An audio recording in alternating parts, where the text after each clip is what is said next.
అమాయకులైన 26 మంది పర్యాటకులను పొట్టన పెట్టుకున్న పని ఎవరిదో తెలిసిపోయింది. ఇన్నాళ్లు ముసుగు వేసుకున్న ఉగ్ర దేశం పాకిస్తాన్ ముసుగు తొలగిపోయింది. పాకిస్తాన్ ఆర్మీలో పారా కమాండోగా పనిచేసిన వ్యక్తి ఆధ్వర్యంలోనే పూర్తి స్థాయిలో ఈ ఆపరేషన్ జరిగినట్టు తేటతెల్లమైంది. 26 మంది అమాయక పర్యాటకులపై దాడి చేయించిన ఘటన ఇప్పుడే జరిగిందా? కాదు. అనేక సందర్భాల్లో పాకిస్తాన్ భారత్పై తన అక్కసును వెళ్లగక్కుతూ అనేక దాడులకు ప్రయత్నించింది. ప్రత్యక్షంగా కొన్ని దాడులకు ప్రయత్నించింది, పరోక్షంగా ఉగ్రవాదానికి ఊతమిస్తూ మరికొన్ని దాడులు చేయించింది. ఇక ఇప్పుడు నేరుగా తానే రంగంలోకి దిగిందా? ఇన్నాళ్లుగా ఎన్నో వందల ఉగ్రదాడులు భారత్పై చేయించింది. ఆ పీఓకేను అడ్డుపెట్టుకుని పాక్ ఆక్యుపైడ్ కాశ్మీర్. సరే, కాశ్మీర్ది ఒక చరిత్ర, దాని గురించి మరో సందర్భంలో మాట్లాడుకుందాం. అయితే ఇది అడ్డుపెట్టుకుని విషయాన్ని చిమ్ముతూనే ఉంది. కానీ భారత్ సంయమనం పాటిస్తూనే ఉంది. డోంట్ క్రాస్ ద బోర్డర్స్, ఇది మన సంయమన ధోరణి. వాజ్పేయి కార్గిల్ యుద్ధ సమయంలో కానీ అనేక సందర్భాల్లో కానీ పాకిస్తాన్ మాత్రం ప్రొవకేటివ్ ధోరణిలోనే, అంటే రెచ్చగొట్టే చర్యలు చేస్తూనే ఉంటుంది.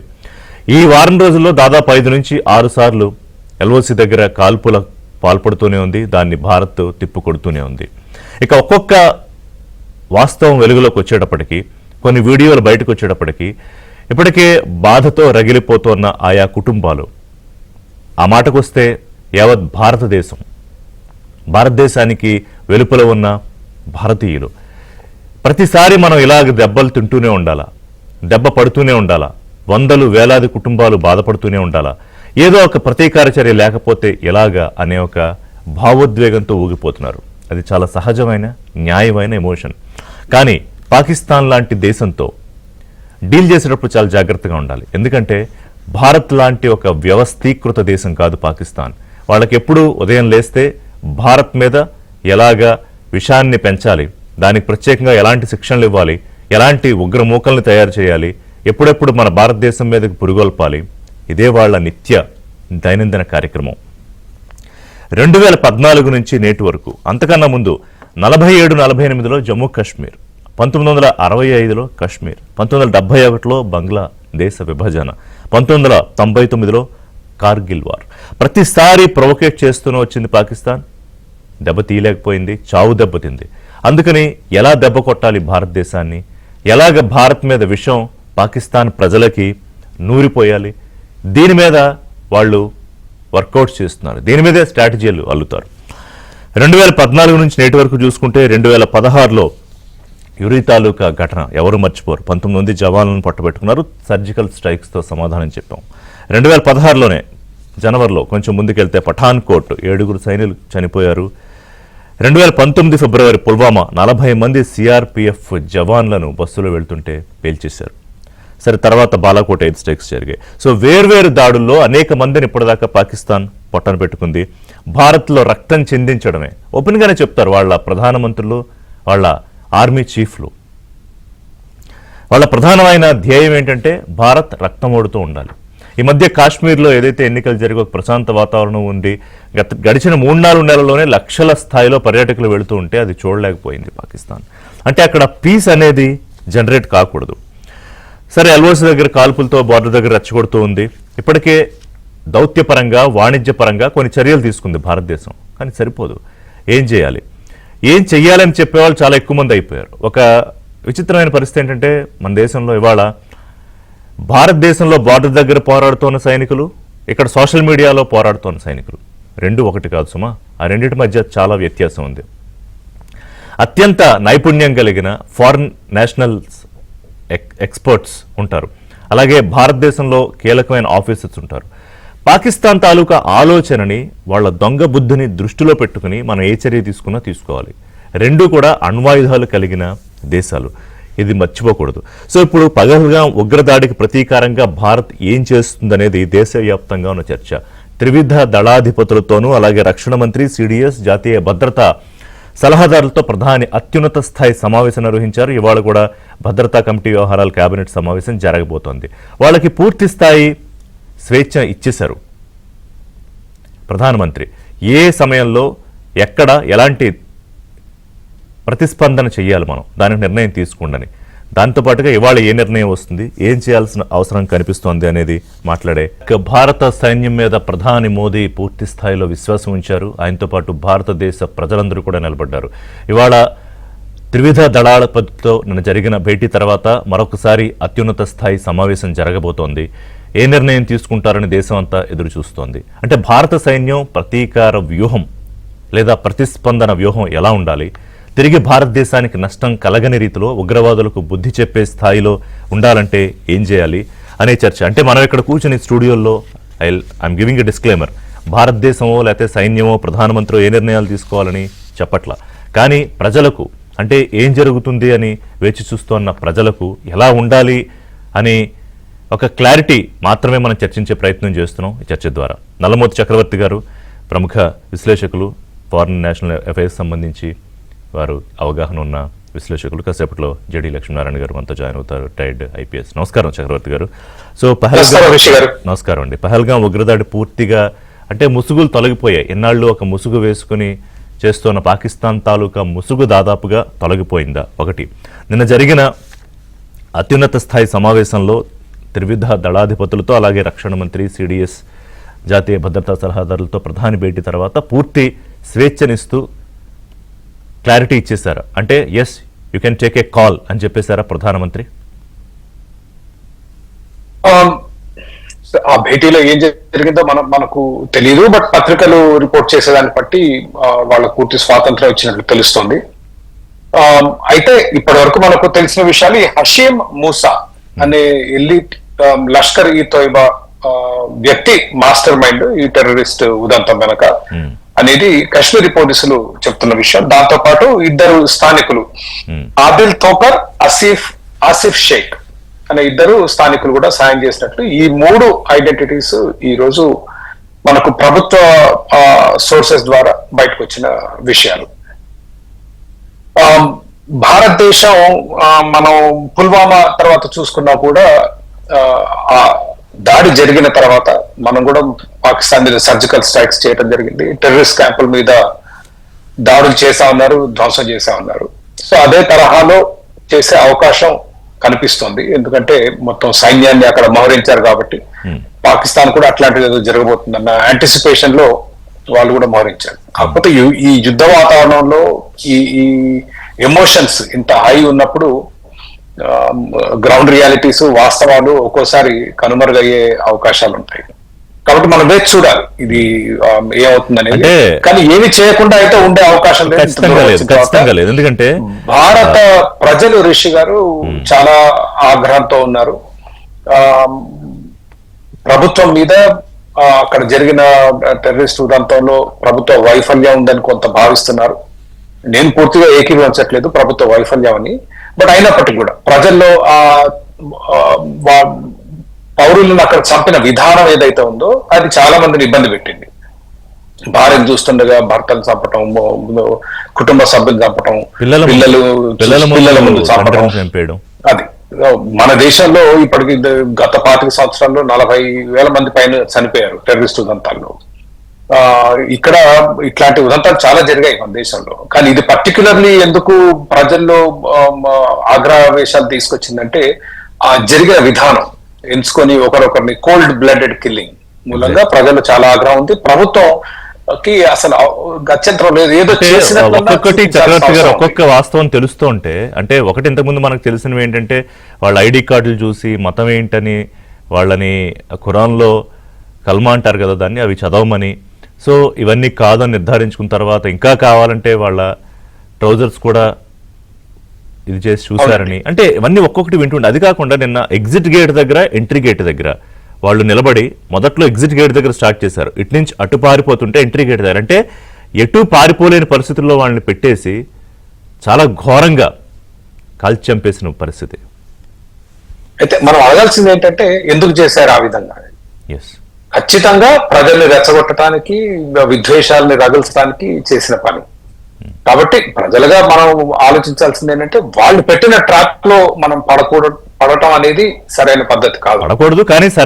కానీ అదే సందర్భంలో సరైన సమాధానం కూడా. ఎందుకంటే ప్రధాని ఏమన్నారు, ఉగ్రవాదులు భూమి మీద ఎక్కడున్నా పట్టుకుంటాము, దాడికి పాల్పడ్డ వారిని, దాడి వెనక ఉన్న సూత్రధారులను వారు కలలో కూడా ఊహించని విధంగా శిక్షిస్తాం. ఉగ్రవాదుల స్వర్గధామాన్ని నిర్వీర్యం చేసే సమయం ఆసన్నమైంది. This was statement from honourable prime minister.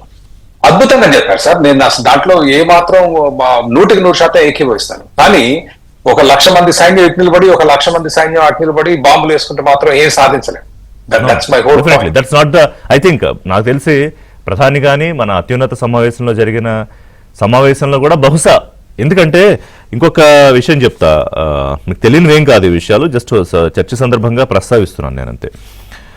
సరిహద్దు దాటి పాక్పై దాడి చేయడం అనేది 2016, 2019 తర్వాత ఒక కనీస చర్య. అంతకంటే తక్కువ స్థాయి చర్యలు తీసుకోవడం అసాధ్యం. ప్రముఖ యుద్ధ చరిత్రకారులు శ్రీనాథ్ రాఘవన్ ఒక అంతర్జాతీయ ఛానల్కి ఇచ్చిన ఇంటర్వ్యూలో చేసిన వ్యాఖ్యలు ఇవి. చక్రవర్తి గారు ఉన్నానండి. సో నేనేమంటున్నానంటే, దీనికి కన్వెన్షనల్ మెథడ్స్ కన్నా కూడా భారతదేశం ఈ సమస్యని కొన్ని దశాబ్దాలుగా 50 సంవత్సరాలు పైగా ఎదుర్కొంటుంది. మనం ఎన్నో యుద్ధాలు చేశాం. మనం 1947లో యుద్ధం చేస్తే పాకిస్తాన్ కి వ్యతిరేకంగా దాదాపు 1,100 మంది చనిపోయారు. చనిపోయి మనం 1/3 3వ వంతు కాశ్మీర్ కోల్పోయాం ఆ యుద్ధంలో. 65లో సెకండ్ కాశ్మీర్ వార్ లో 3,000 మంది చనిపోయారు. మనకు వచ్చిన ఏమి దానివల్ల ఒరిగింది ఏమి లేదు, మన మనుషులు చనిపోవటం తప్పితే. సరే, బంగ్లాదేశ్ వార్ లో అంటే బంగ్లాదేశ్ దేశంగా ఈస్ట్ పాకిస్తాన్ పై బంగ్లాదేశ్ వచ్చింది. దాంట్లో కూడా 3,900 మంది చనిపోయారు. మనం దాదాపు 15,000 కిలోమీటర్లు పాకిస్తానీ భూభాగాన్ని ఆక్రమించుకుని మళ్ళా ఒప్పందం షిప్లా అగ్రిమెంట్ చేసుకున్నాం, ఆ భూ మొత్తం వదిలేసుకున్నాం. కార్గిల్ వార్ లో 500 మంది చనిపోయారు. చివరికి వచ్చింది ఏంటంటే పోయిన భూభాగాన్ని తెచ్చుకున్నాం. ఈ యుద్ధాల వలన మనం లాభం పొందిన అంటే రెండు ఉంటాయి. చక్రవర్తి గారు మాట్లాడుతాం. దానికన్నా ముందు వి లక్ష్మీనారాయణ గారు జాయిన్ అయ్యారు, సిబిఐ మాజీ జాయింట్ డైరెక్టర్, విశ్లేషకులు. నమస్కారం లక్ష్మీనారాయణ గారు. ఇవాళ I'm glad that you join. ఎందుకంటే బార్డర్లో సైనికులు యుద్ధం చేస్తారు దేశ రక్షణ కోసం. మీలాంటి వారు ఎన్నో సంవత్సరాలుగా బార్డర్ లోపల అనేక మంది అక్రమార్కుల మీద యుద్ధం చేశారు. So I have huge respect on you. So JD గారు, జరిగిన దురదృష్టకర ఘటన మీద, పహల్గామ్ ఘటన మీద మనం వారం రోజులుగా మీరు అనేక సందర్భాల్లో, మేము అనేక సందర్భాల్లో మాట్లాడుకుంటూ వస్తున్నాం. కానీ ఇప్పుడు నిన్న జరిగిన కీలకమైన డెవలప్మెంట్, ప్రధాని అధ్యక్షతన జరిగిన అత్యున్నత స్థాయి సమావేశము, భారత సైన్యానికి పూర్తి స్వేచ్ఛనిచ్చారు అని మనం వింటున్న వార్తలు, ఇవాళ జరుగుతున్న సిడిఎస్ కీలకమైన కేబినెట్ భేటీలో కొన్ని నిర్ణయాలు తీసుకోబోతున్నారని వింటున్న వార్తలు. అంటే అది యుద్ధమా అనేది మనం ఇక్కడ స్టూడియోలో కూర్చొని చెప్పలేము, చెప్పకూడదు కూడా. కానీ భారత సైన్యం తాలూకా ప్రతీకార వ్యూహం పాక్కి, అలాగే ఈ ఉగ్రవాద మూకలకి గట్టిగా బుద్ధి చెప్పాలనేది ఖచ్చితంగా అందరూ కోరుకునేది. జేడి గారు, సో మీరేమంటారు, ఎట్లా ఉండొచ్చు అనేది?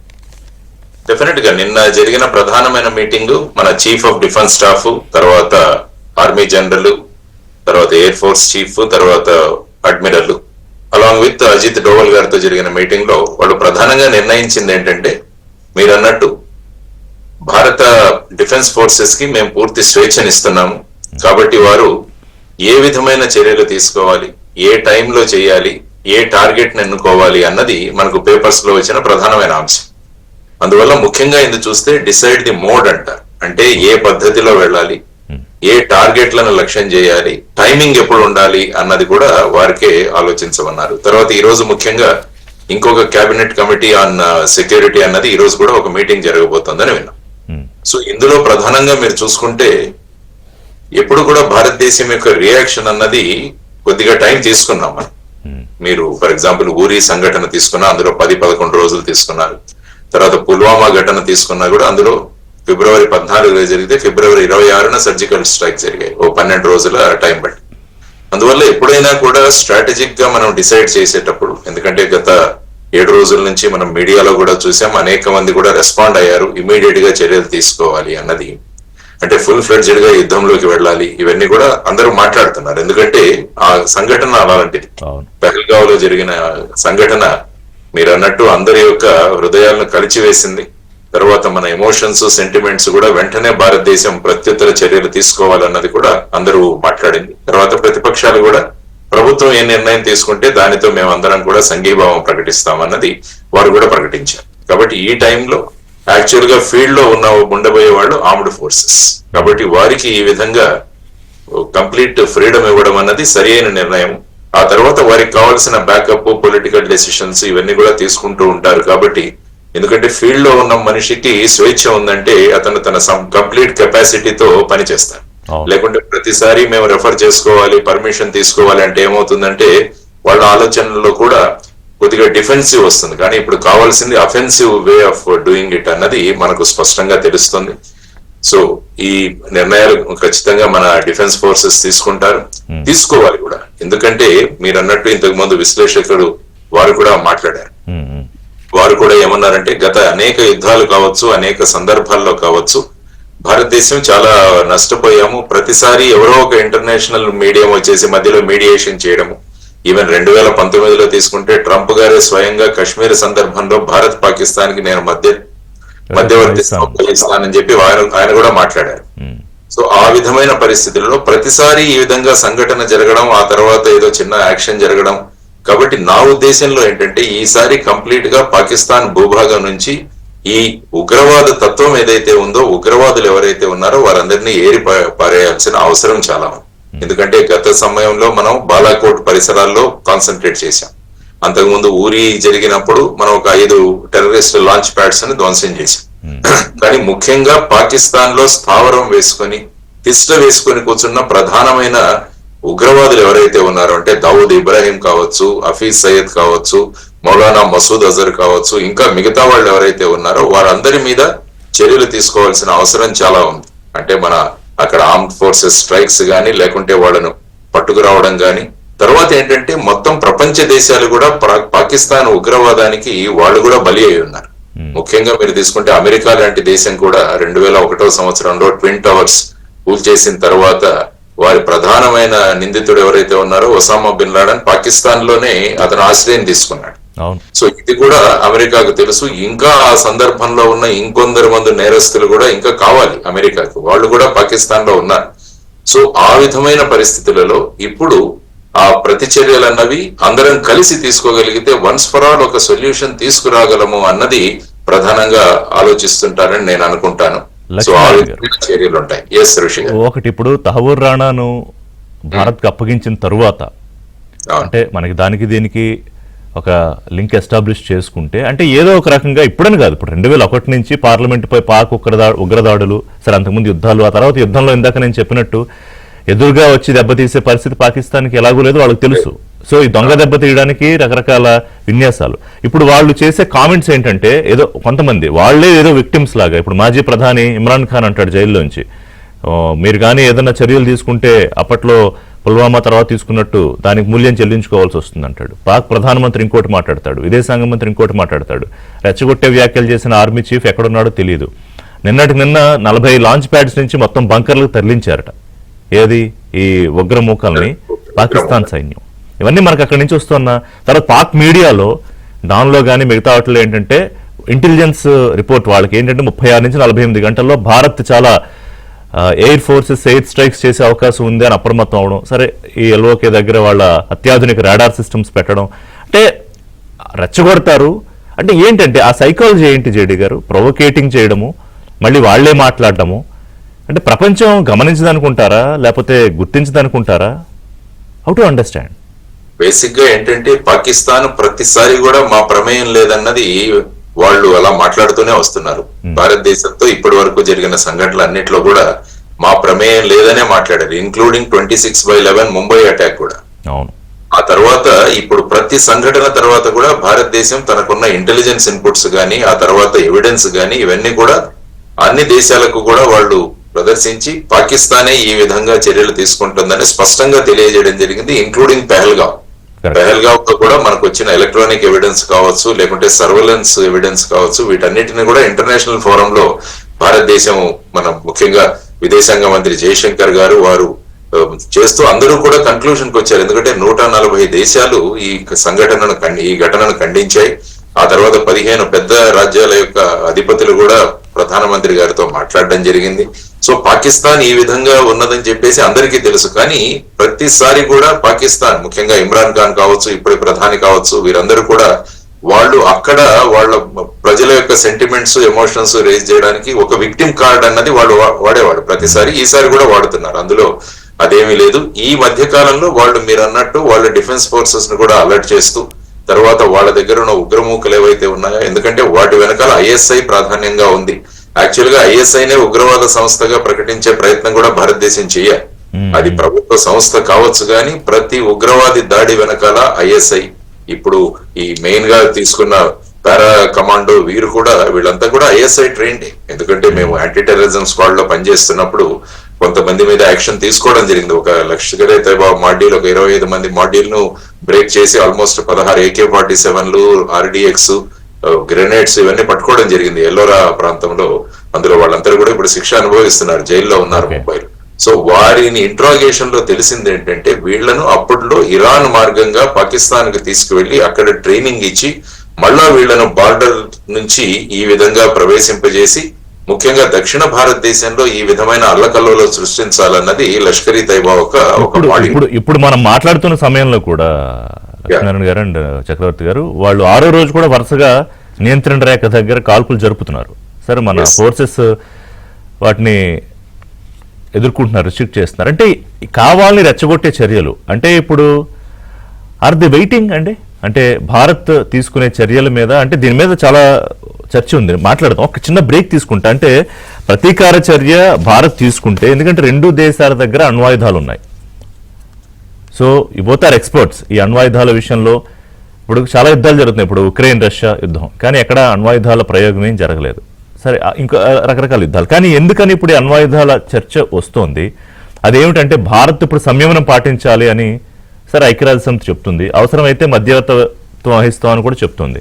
చైనా కూడా మాట్లాడుతుంది, ఏది పాకిస్తాన్కి సపోర్ట్ చేస్తామని నేరుగా బయటపడ్డ చైనా కూడా నీతికి దాదాపు 1 రోజులు అవుతోంది. అప్పటి నుంచి కూడా పాకిస్తాన్ సంబంధించిన నాయకులు, అంటే పొలిటీషియన్స్, ప్రధానమంత్రి, అలాగే మంత్రులు ఏదో రెచ్చగొట్టే వ్యాఖ్యలు చేస్తూనే ఉన్నారు. వాళ్ళ మీద తిరిగి భారత్ దాడులు చేస్తుందనే భయం పక్క నుండి అన్ని రకాలుగా సర్దుబాట్లు చేసుకుంటూ ఉన్నారు. కొంతమందిని బంకర్లకు తరలించేశారు ఉగ్రవాదుల్ని. మరోవైపు సైబర్ దాడులకు కూడా పాల్పడడానికి తీవ్ర ప్రయత్నం చేస్తే భారత ప్రభుత్వానికి సంబంధించిన సైబర్ నిపుణులు వాటిని తిప్పికొట్టారు. అంటే ఏదో రకంగా రెచ్చగొట్టే చర్యలు ఆ రోజు నుంచి ఈ రోజు దాకా జరుగుతూనే ఉన్నాయి. రైట్, చక్రవర్తి గారు, ఇప్పుడు ఇరు దేశాలు సంయమనం పాటించాలి చైనా చెప్తుంది, మధ్యవర్తిత్వానికి సిద్ధంగా ఉన్నాం సరే ఐక్యరాజ్య సమితి చెప్తోంది. కానీ మనం సంయమనం పాటిస్తూనే ఉన్నాము, 100 మంది ప్రాణాలు, 1000 మంది ప్రాణాలు సైనికులు కోల్పోతూనే ఉన్నాం. ఈ మధ్యవర్తిత్వాలు ఇప్పటిదాకా పనిచేశాయా? పైగా పాకిస్తాన్ లాంటి దేశాలతో, ఉగ్ర దేశాలతో ఈ చర్చలకు ఫలితం ఉంటుందా చక్రవర్తి గారు? లేదు, మనం ఇప్పటికి ఎన్నో సంఘటనలు చూసాము. 50-60 సంవత్సరాల్లో పాకిస్తాన్ ఒక దాడి కాదు, చాలా దాడులు చేసింది. ఇందాక కూడా చెప్పాను నేను. అయితే దీనికి భారతదేశం కూడా లోతైన ఆలోచన చేసి దీర్ఘకాలిక పరిష్కారాల కొరకు ప్రయత్నించలేదనేది నా భావన. ఇవాళ ఇజ్రాయెల్ కనుక మనం తీసుకుంటే చుట్టుపక్కల అన్ని శత్రు దేశాలు ఉన్నా కూడా గట్టిగా ఎదుర్కోగలుగుతుంది. ఇవాళ మన కేంద్ర ప్రభుత్వం, మనం వార్తల్లో చదివిన దాన్ని బట్టి మళ్ళీ కూడా మనం కన్వెన్షనల్ వార్, ఇటు అటు బాంబులు వేసుకున్న యుద్ధాల వైపే ఆలోచిస్తున్నాం. కానీ దీనికి దీర్ఘకాలిక పరిష్కారం నా అభిప్రాయంలో పాకిస్తాన్ చేసే గెరిల్లా వార్ఫేర్. నేను చిన్న ఉదాహరణ ఇస్తాను. మ్యూనిక్ ఒలింపిక్స్ లో పాలస్తీనియన్ ఉగ్రవాదులు 11 మంది ఇజ్రాయేలీ ఒలింపిక్ అథ్లీట్స్ ని చంపేశారు. ఆ ఉగ్రవాద చర్యలో పాల్గొన్న వాళ్ళని 12 ఏళ్ల పాటు యూరోప్ లో, మిడిల్ ఈస్ట్ లో, ఏ దేశాల్లో ఉన్నా కూడా ఒక్కొక్కరిని ఎంచుకొని అందరినీ అంతమొందించింది ఇజ్రాయెల్. ఇవాళ ఇందాక జేడి లక్ష్మణ్ గారు చెప్పారు బ్రీఫ్లీ, 26/11 దాడుల్లో మాస్టర్ మైండ్ హఫీజ్ సయీద్ పాకిస్తాన్ లో స్వేచ్ఛగా తిరుగుతున్నారు ఈరోజు. మన పార్లమెంట్ దాడి మాస్టర్ మైండ్ మసూద్ అజర్ భవల్పూర్ అనే ఊర్లో ఉన్నాడని అందరు చెప్తున్నారు. ఇక దావుద్ ఇబ్రాహిం గురించి మనకు తెలిసిందే, కరాచీలో. హిజ్బుల్ ముజాహిదీన్ కమాండర్ సయ్యద్ సలావుద్దీన్ ర్యాలీలలో పాల్గొంటూ ఉపన్యాసాలు ఇస్తున్నారు. మనం ఈ రోజు చేయాల్సింది ఏంటంటే, ఇజ్రాయేలీ వాళ్ళ దగ్గర 2 ముక్కలు నేర్చుకొని మనం కూడా దానికి ధీటుగా ఈ టెర్రరిస్టులు ఎక్కడైతే దాక్కుంటున్నారో, ఈ టెర్రరిస్టులు ఎక్కడైతే పాకిస్తాన్ లో ఉన్నారో, పబ్లిక్ గా తిరుగుతున్నారు, we should also go after them. నేరం చేసిన వాళ్ళని శిక్షించడం అనేది సరైన విధానం. ఇంతమంది 40,000 మంది చనిపోయారు భారతదేశంలో. కానీ వాళ్ళు పాకిస్తాన్ కూడా అతిపెద్ద థ్రెట్ టెర్రరిజం. మన దగ్గర 40,000 చనిపోతే గత 25 ఏళ్ళలో వాళ్ళ దగ్గర 70,000 పైగా చనిపోయారు. వారం క్రితం కూడా ఏదో ఉగ్రదాడి జరిగింది అక్కడ పాకిస్తాన్. పాకిస్తాన్ చాలా భారతదేశం చాలా బాగా ఉంది ఇవాళ. పాకిస్తాన్ చాలా సంక్షోభంలో ఉన్న దేశం. వాళ్ళకి అతిపెద్ద భారతదేశం కన్నా ఈ రోజు terrorism is their biggest threat. మొన్న పాక్ ఆర్మీ అదే సంక్షోభం కాదు, ఇప్పుడు సంక్షోభంలో ఉంది చాలా. ఇప్పుడు సింధు వాటర్ ట్రీటీకి సంబంధించి సస్పెన్షన్ తర్వాత అక్కడ ఎండిపోతున్న పరిస్థితి. సరే గగనతలం మీద విమానాలు ఇవన్నీ కొన్ని చర్యలు తీసుకున్నా కూడా, అంటే అదే అంటున్నా, వాళ్ళు ఏం చూసుకుని ఇప్పుడు చేస్తున్న వ్యాఖ్యలు కానీ, లేదా ఖచ్చితంగా మన వైపు నుంచి ఏదో ఒక దాడి జరిగితే దానికి మరింత ప్రతీకార చర్యకు దిగుదామనా? I just wanted to understand their psychological, అంటే వార్ సైకాలజీ. రెండు దేశాల మధ్య అపోహలు, అపనమ్మకాలు దశాబ్దాల తరబడి ఉన్నాయి. 1947 నుంచి ఉన్నాయి. మన దగ్గర ఏం జరిగినా మనం పాకిస్తాన్ చేసినంటాం, పాకిస్తాన్ ఏం జరిగినా మనం చేసినంటాం.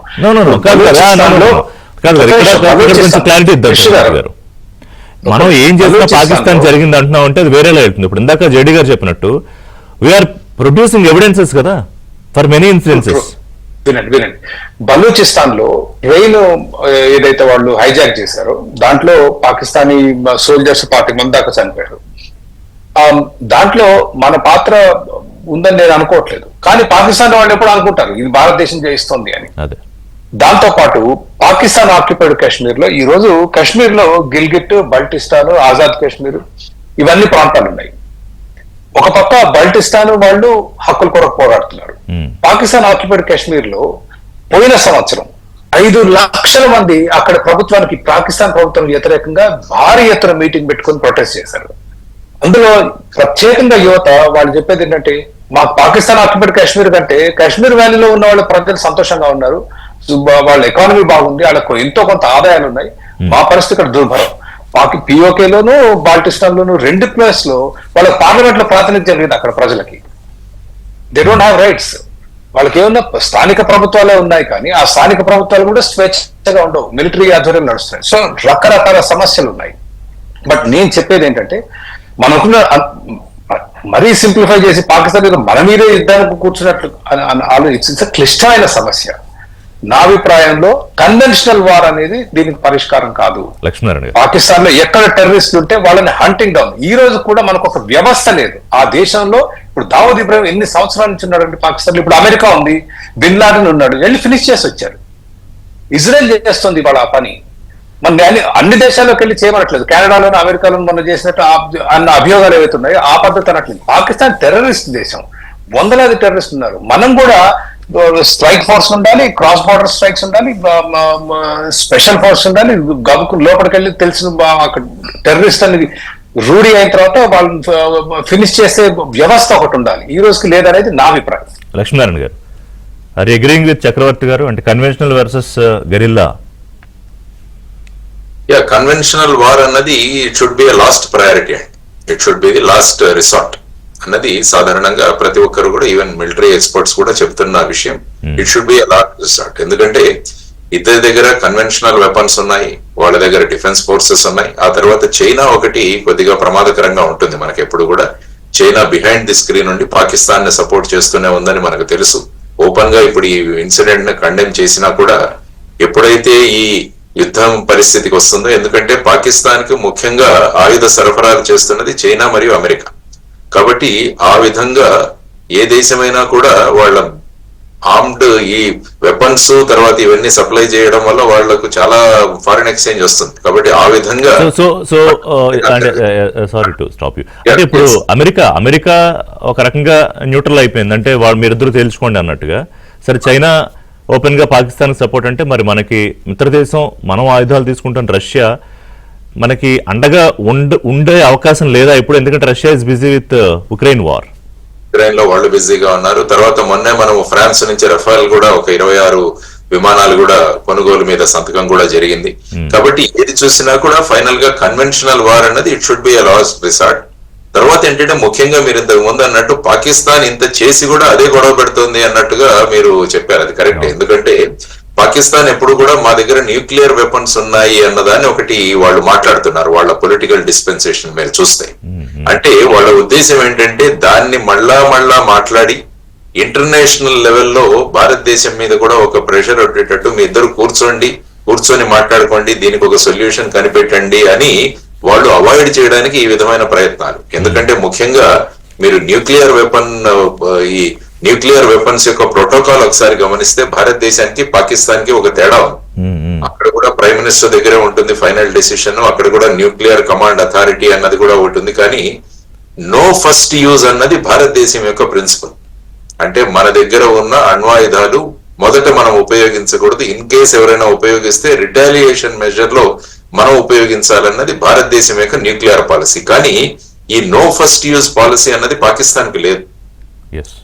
అంటే వాళ్ళ మీద ఏ విధమైన యాక్షన్ జరగకున్నా కూడా వాళ్ళు ఉపయోగించవచ్చు అన్నది వాళ్ళ న్యూక్లియర్ పాలసీలో ఉంది. కాబట్టి దాన్ని వాళ్ళు ఒక బూచిగా కానీ ఒక న్యూక్లియర్ డాక్టర్ ఉందా అంటే ఆ పాలసీకి సంబంధించి? అంటే భౌగోళిక కారణాలు, అంటే మనం కానీ పెద్ద ఎత్తున వాళ్ళ భూభాగంలోకి ప్రవేశించి ముందుకు దూసుకెళ్తేనో, లేకపోతే సాయుధ దళాల్లోకి అధిక భాగాన్ని మనం నిర్వీర్యం చేసేస్తేనో, లేకపోతే ఆర్థిక కారణాలు, ఇప్పుడు ఆల్రెడీ కొన్ని స్టార్ట్ అయ్యాయి అనుకోండి, రాజకీయ కారణాలు.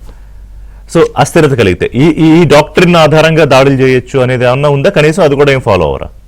అంటే ఏంటంటే పాకిస్తాన్ లో చూస్తే వాళ్ళు ఎక్స్ట్రీమ్ సినారియోలో వాళ్ళు ఫస్ట్ యూజ్ చేయొచ్చు అన్నది పాకిస్తాన్ యొక్క సిద్ధాంతం.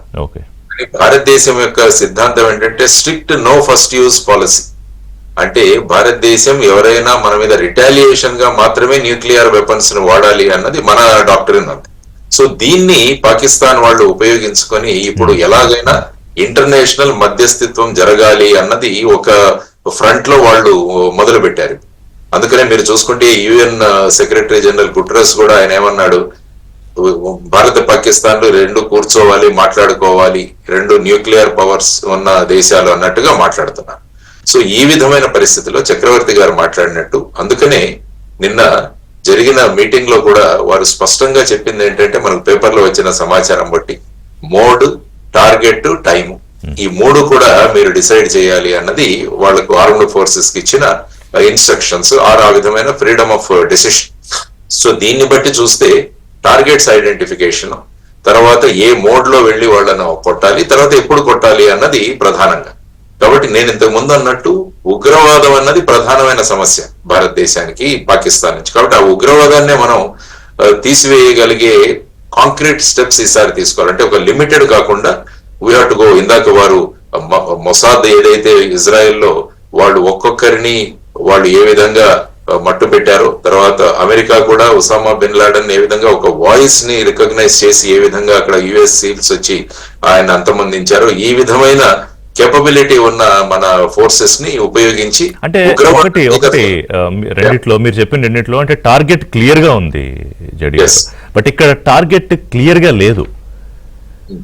ఎందుకంటే ఉగ్రమూకలు పాకిస్తాన్ పెంచి పోషిస్తూ ఇవాళ వాళ్ళని దాచేసి బంకర్లోకి తీసుకెళ్లిన తర్వాత, ఎందుకంటే వాళ్ళకి తెలుసు ఏదో ఒకటి జరుగుతుందని, ఇవాళ 36 గంటల్లో జరుగుతుంది, 24 గంటల్లో జరుగుతుంది అని చెప్తూ నిన్న ఐఎస్పీఆర్ డీజీ అంటాడు, భారత్ పాకిస్తాన్ లో ఉగ్రవాదాన్ని ఉసుగొల్పుతోంది, inter service public relation services DG. అంటే మీరు అన్నట్టు ఇందాక వాళ్ళ ప్రజలకు వాళ్ళు ఇచ్చుకునే ఒక కలరింగ్ అది. వాళ్ళు ఎందుకంటే ముఖ్యంగా బలూచ్ గురించి మాట్లాడుతుంటారు వాళ్ళు, ఎందుకంటే బలూచిస్తాన్ రివల్యూషనరీ ఆర్మీ అన్నది ఒకటి మొన్న ట్రైన్ హైజాకింగ్ కూడా జరిగింది. అప్పుడు పాకిస్తాన్ యొక్క ఆర్మీ యొక్క సోల్జర్స్ ని వాళ్ళు చంపేశారు. తర్వాత అక్కడ భయంకరమైన రిటాలియేషన్ వస్తుంది వాళ్ళకి. ఆ తర్వాత తాలిబాన్ ఏదైతే ఉందో పక్కన ఆఫ్ఘనిస్తాన్ లో, ఇక్కడ తాలిబాన్ పాకిస్తాన్ అన్న వాళ్ళు కూడా పాకిస్తాన్ గవర్నమెంట్ కు అగేన్స్ట్ గా వర్క్ చేస్తారు. చక్రవర్తి గారు మాట్లాడినట్టు అక్కడ పిఓకే లో ఉద్యోగాలు లేవు, ఏమి లేవు, యువతరం ముఖ్యంగా వాళ్ళు ఉన్నారు, గిల్గిట్ బల్టిస్తాన్, ఇవన్నీ కూడా ఆలోచిస్తే మనం ఇంటర్నల్ గా పాకిస్తాన్ క్రిపిల్ అయిపోయింది. ఆ తర్వాత ఎకానమీ కూడా చాలా దారుణంగా ఉంది అక్కడ. కాబట్టి వీటన్నిటికీ ఏదైనా సెంటిమెంట్స్ రేజ్ చేయాలన్న ఉద్దేశంతో ఈ పర్టికులర్ కార్డ్, ఈ పెహల్గావ్ ఘటన జరగడానికి కూడా ఒకవైపు పాకిస్తాన్ ఆర్థికంగా పోతుంటే, ఇటు జేఎండ్కే అన్నది బ్రహ్మాండంగా ఆర్థికంగా ముందుకు వెళుతుంది, టూరిజం మళ్ళా రిస్టోర్ అయింది. సో వీటన్నిటినీ కూడా అక్కడ కంపేర్ చేస్తారు. కాశ్మీర్ బ్రహ్మాండంగా వెళుతుంటే కాబట్టి వీటన్నిటినీ కూడా చెప్పడానికి, తర్వాత జేడీ వ్యాన్స్ విజిట్ కూడా ఉండడము, తర్వాత తహూర్ రానా అతన్ని తీసుకురావడం, ఈ అన్నిటి పార్శ్వభూమిలో ఈ పెహల్గావ్ అన్న ఇన్సిడెంట్ ని తర్వాత భారతదేశంలోనే ఇంటర్నల్ గా మళ్ళా డిస్టర్బెన్సెస్ క్రియేట్ చేయాలని అక్కడ ఏ మతం అని తెలుసుకొని కూడా వాళ్ళను హతమార్చడం జరిగింది. ఇది కూడా ఒక ప్లాయ్. అంటే భారతదేశంలోనే మళ్ళా మతాల మధ్య చిచ్చు పెట్టి ఇంటర్నల్ గా కూడా ట్రబుల్ తీసుకురావాలన్నది కూడా ఐఎస్ఐ ఒక ప్లాన్ అన్నది. ఎగ్జాక్ట్లీ ఇందాక చక్రవర్తి గారు చెప్పినట్టు వాళ్ళు ఏదైతే ఉద్దేశంతో మొదలు పెట్టారో ఆ ట్రాప్ లో అయితే పడకూడదు ఖచ్చితంగా. కానీ బుద్ధి వచ్చేలాగా సమాధానం. పాక్ ఉగ్రవాద శిబిరాలపై దాడా, లేకపోతే ఊతమిస్తున్న సైనిక శిబిరాలపై ఐఎస్ఐ స్థావరాలపై దాడా, ఇది ఏ రకంగా ఉండాలి, అలాగే మనం ఏ రకంగా సమాధానం చెప్పినా వాళ్ళ రియాక్షన్ ఎలా ఉంటుంది? ఎందుకంటే మనకి నో ఫస్ట్ యూజ్ అనే ఒక ఇది ఉంది, పాలసీ ఉంది, కానీ వాళ్ళకి లేదు కదా. సో ఒకవేళ వాళ్ళ ఆలోచన బట్టి అప్పుడు మన భద్రతా బలగాల తీరు ఏ విధంగా ఉండాలని కూడా ఒక బ్రేక్ తర్వాత మాట్లాడదాం. ఉండే అవకాశం ఉందని మనం ఏం డిసైడ్ చేయం, బట్ ఎట్లా ఉండే అవకాశం ఉందని. అలాగే ఎమోషన్స్ ఫ్లేరప్ అవుతున్న ఈ సందర్భాల్లో ముఖ్యంగా సరే బాధిత కుటుంబాలు, కొన్ని కుటుంబాలకు సంబంధించి బాసటగా ఎప్పుడూ అందరూ ఉంటాం. వాళ్ళు ప్రతీకార ఇచ్చుతో ఉంటారు, ఎందుకంటే కళ్ళ ముందు భర్త, అలాగే కళ్ళ ముందు కొడుకులు కోల్పోయారు, పిల్లల ముందు తండ్రులను కోల్పోయారు. ఆ బాధ ఎవరూ తీయలేరు. కానీ ఆ అవెంజ్ అంటే రివెంజ్ అంటలేదు, ఆ అవెంజ్ ఎలా ఉండాలనేది వాళ్ళు కోరుకుంటున్నారు. కానీ దీనికి ఒక పూర్తి స్థాయిలో ఒక ఫుల్ స్టాప్ పెట్టేలాగా ఉండాలి అనేది భారత ప్రభుత్వం ఆలోచనలో ఉన్న ప్రజలంతా, 140 కోట్ల మంది ప్రజలు భారత ప్రభుత్వంతో, భారత ప్రధానితో ఉండాల్సిన సమయం. పార్టీలన్నీ కూడా ఇప్పటికీ అదే మాట చెప్పాయి. సిడబ్ల్యూసీ సమావేశంలో కాంగ్రెస్ పార్టీ కూడా చెప్పింది. కానీ కాంగ్రెస్ పార్టీ వ్యవహారం మాటలు ఒకలాగా లేకపోతే చేతలు ఒకలాగా ఉన్నాయా అనే అనుమానం. అంతర్గత రాజకీయాలను పక్కన పెట్టేసి పాకిస్తాన్కి అందరూ కలిసి ఎలా బుద్ధి చెప్పాలి, మన రాజకీయాలు ఉంటే తర్వాత చూసుకోవచ్చు, అవి ఎప్పుడు ఉండేవే. కానీ రాహుల్ ఖర్గే మోదీకి మేము మీతో ఉన్నాం లేఖలు రాస్తారు, ఒక ప్రత్యేకమైన పార్లమెంట్ సమావేశం ఏర్పాటు చేయండి, ఏం చర్యలు తీసుకుందామో మాట్లాడదాం అన్నారు. వెల్ డన్, వెరీ గుడ్, తప్పేం లేదు.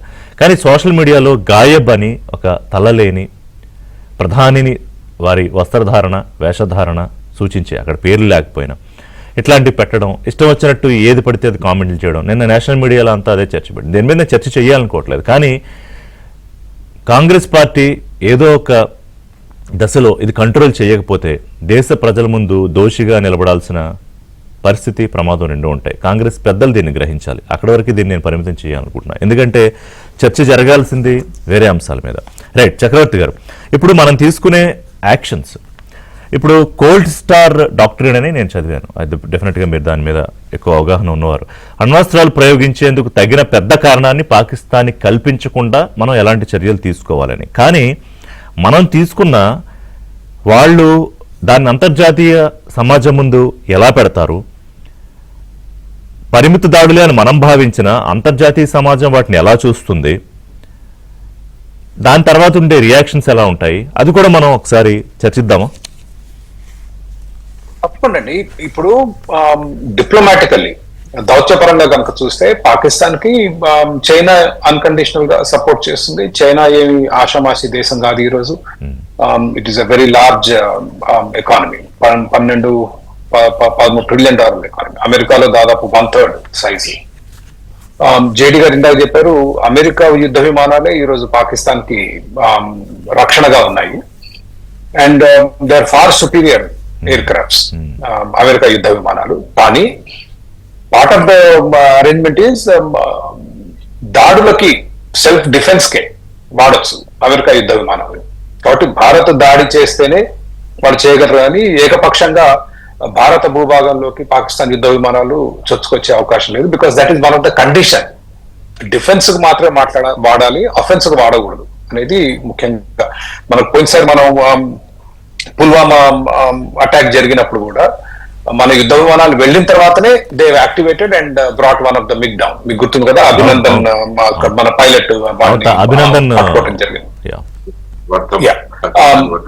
So that is there. కానీ ఈ రోజు భారతదేశం కూడా ఒక చాలా ముఖ్యమైన దేశం ప్రపంచంలో. అమెరికా, యూరప్, ఇతర దేశాలు, రష్యా మనకు మద్దతుగా నిలబడతాయి. కాబట్టి diplomatically we are on a very strong wicket. So I have no doubts. However నేను చెప్పొచ్చేదల్లా ఏంటంటే, కన్వెన్షనల్ వార్ ఇవాళ మనం చరిత్ర కనుక రీసెంట్, మనం మరీ పురాతన చరిత్ర చూడడం అవసరం లేదు. యుక్రెయిన్ రష్యా మధ్య జరుగుతున్న యుద్ధం చూసాం. ఆ యుద్ధాలు మొదలు పెట్టడం చాలా సులువు, ఆపటం చాలా కష్టం. ఈ రోజు ప్రజలందరూ కూడా యుద్ధం మనం పిఓకే తీసుకోవాలనో, ఇంకా పాకిస్తాన్ లోపల చొచ్చుకుపోయి శాశ్వతంగా వాళ్ళ గుణపాఠం చెప్పాలి, ఇంకొకసారి తలెత్తకుండా చేయాలనేది. అనుకున్నంత ఈజీ కాదు. నేను అన్నది యుక్రెయిన్ చాలా చిన్న దేశం రష్యాతో పోలిస్తే. రష్యాకున్న శక్తి రోజుల్లో అంతా అయిపోతుంది అనుకున్న పరిస్థితి అయిపోతుంది అనుకున్నారు. అవుతుంది అనుకుంటా సుమారుగా. ఇవాళ ప్రపంచంలో సూపర్ పవర్ యునైటెడ్ స్టేట్స్. ఎన్ని యుద్ధాల్లో ఓడిపోయిందండి. వియత్నాం లో దాదాపు 50-60 వేల మంది చనిపోయారు, ఓడిపోయింది వియత్నాం లో. ఇరాక్ లో కన్క్లూజివ్ గా గెలవలేదు, ఎంతో మంది చనిపోయారు. ఇరాక్ లో 4500 మంది చనిపోయారు.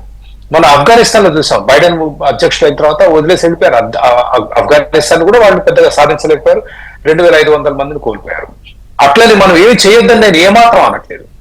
చేయాల్సిన ఆవేశం కాకుండా ఆలోచనతోటి, వివేకంతో, ఆగ్రహంతో కాకుండా లాంగ్ టర్మ్ ఆలోచించి ఏ చర్యలు తీసుకున్నా దానివల్ల ప్రతిఫలం ఉంటుంది. కానీ పుల్వామాని తీసుకుని మనం ఏం చేసాం, యుద్ధ విమానాలతో పోయి బాంబులు వేసాం. అది టెర్రరిస్ట్ క్యాంపుల మీద వేసామని మనం అన్నాం, వాళ్ళు కాదని వాళ్ళు అన్నారు. నా అనుమానాలు చెప్పింది పాకిస్తాన్. ఎగ్జాక్ట్లీ ఏమి అవ్వలేదు, ఎవరు చనిపోలేదు అన్నారు. వాళ్ళు కొన్ని ఫోటోలు, వీడియోలు కూడా పెట్టారు. కానీ పుల్వామా దాడిలో న్యాయం ఎక్కడ జరిగింది? దాని తర్వాత చాలా కాలం తర్వాత మన ఎవరో వార్తాపత్రికలు చదివినప్పుడు దాంట్లో పాల్గొన్న ఉగ్రవాదులు అందరినీ చంపారు. అబ్దుల్ రషీద్ గాజీ అనే అతన్ని ఎన్కౌంటర్ చంపారు, అతనితో పాటు హిలాల్ అహ్మద్ అనే అతన్ని చంపారు. దాని తర్వాత NIA 6 అరెస్ట్ చేసి, ప్రాసిక్యూట్ చేసి, శిక్ష వేసి జైల్లో వేసింది. ఇది పుల్వామా అటాక్ దాంట్లో పాల్గొన్నారని. అట్లాగే షేక్ బషీర్ అహ్మద్ అనే అతను మాస్టర్ మైండ్, అతను కూడా ఈ కన్ఫెస్డ్. అండ్ ఇవన్నీ ఏంటి తర్వాత జరుగుతాయి క్రమక్రమంలో. నేనేది అది పద్ధతి. ఎవరైతే దాడులు చేశారో వాళ్ళు ఏ దేశంలో ఉన్నా వెంటాడి, వేటాడి వాళ్ళు చంపుతారా, తీసుకొచ్చి వాళ్ళని ప్రాసిక్యూటెడ్ జైల్లో వేస్తారా అనేది చాలా అది that is the way to go. And I think అక్కడ మన దీర్ఘకాలికంగా భారతదేశం ఈ 50 సంవత్సరాలుగా మనం ఈ ఉగ్రవాద సమస్యను ఎదుర్కొన్నప్పటికీ కూడా ఒక కాంప్రిహెన్సివ్ ప్లాన్ కానీ, ఒక కాంప్రిహెన్సివ్ మెథడ్ కానీ, ఒక చట్టపరంగా, న్యాయపరంగా ఏ విధంగా విదేశాల్లో ఉన్న ఉగ్రవాదుల్ని మనం అరెస్ట్ చేయొచ్చు, వేటాడొచ్చు, చంపొచ్చు అన్నది లేదు. దావుద్ ఇబ్రాహీం ఇవాళ పాకిస్తాన్ లో ఉంటే మనకు సిగ్గుచేటండి ఇన్ని సంవత్సరాల తర్వాత. సో ఆ దిశగా ఆలోచించాల్సిన అవసరం అనేది నా భావన. లక్ష్మీనారాయణ గారు ఏం చెప్తారు? ఒకటి ఏంటంటే, ఇప్పుడు తీసుకునే చర్యల ద్వారా మళ్ళీ 6 నెలల్లో, మళ్ళీ ఏడాది పోయాక మళ్ళీ ఇలాంటి ఒక ఘటన గురించి చర్చించుకునే ఆస్కారం, అవకాశం కూడా రాకూడదు. ఇది దేశ ప్రజలు కోరుకుంటున్నారు. అంటే దేర్ ఆర్ 2 సైడ్స్ అండి.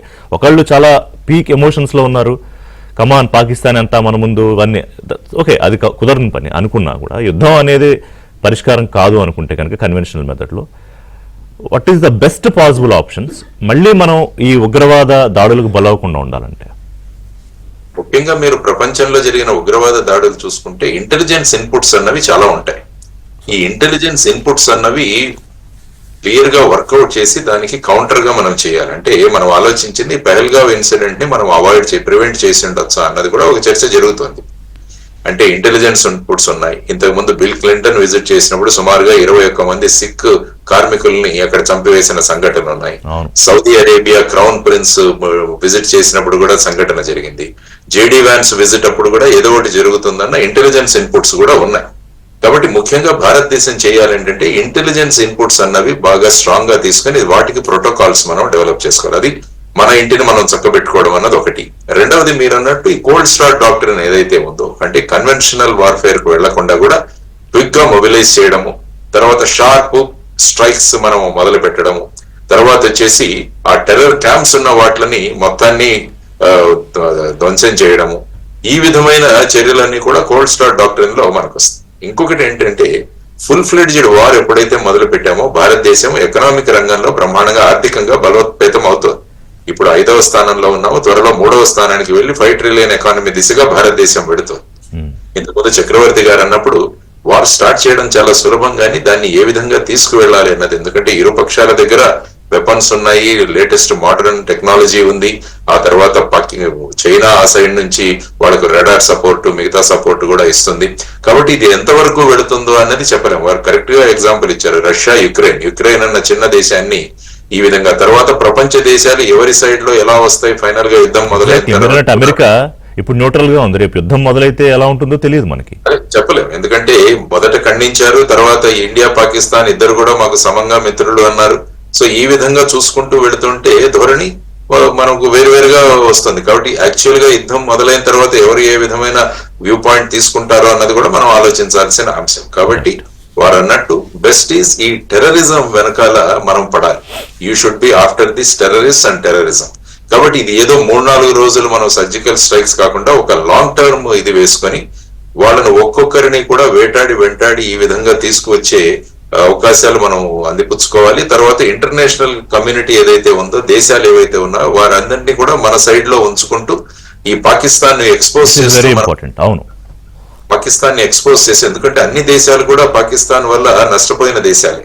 సో ఆ విధమైన పరిస్థితులలో మనం ఆ విధంగా లిమిటెడ్ ఈ టెర్రరిజం, అందుకనే నేను నిన్న వచ్చిన స్టేట్మెంట్ లో కూడా టైమ్, టార్గెట్స్ అండ్ మోడ్, ఈ 3 కూడా ఆర్మీ డిసైడ్ చేస్తుందని వారు తీసుకున్న నిర్ణయం కరెక్ట్ అని నేను బహుశా అనుకుంటాను. ఇవాళ భద్రతా వ్యవహారాల కేబినెట్ మీటింగ్ లో కూడా మరింత క్లారిటీ వచ్చే అవకాశం ఉండొచ్చు. జేడి గారు, థ్యాంక్ యూ. చూద్దాం ఏ నిర్ణయం తీసుకుంటుందో. అందరూ భారత ప్రభుత్వం తీసుకునే నిర్ణయానికి పూర్తి స్థాయిలో మద్దతునిస్తూ నిలబడాల్సిన పరిస్థితి. ఇందాక నేను చెప్పినట్టు రాజకీయాలకు అతీతంగా అన్ని పార్టీలు కూడా